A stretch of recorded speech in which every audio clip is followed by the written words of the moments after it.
প্রতি বছরের মতো এবছরও বয়স বাড়বার সাথে সাথে মনটা তো বাচ্চাই থেকে গিয়েছে।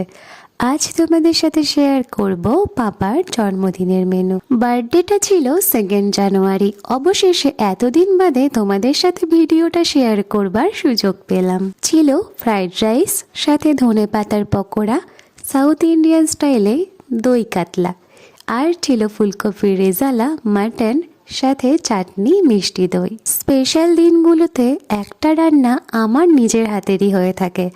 এদিন মাটনটা আমিই রান্না করেছিলাম, খেতে কিন্তু বেশ লাগছিল। আর সন্ধেবেলায় এই সেলিব্রেশনটা ছাড়া বার্থডেটা তো অসম্পূর্ণই থেকে যায়। ছিল মায়ের হাতের বানানো স্পেশাল চকলেট কেক, সাথে ছিল পায়েস, আরও বিভিন্ন রকমের আয়োজন। সেসব আমার নাম জানা নেই, তবে সেলিব্রেশনটা খুব ভালোভাবে হয়েছিল। চলো টাটা, দেখা হচ্ছে নেক্সট ভিডিওতে।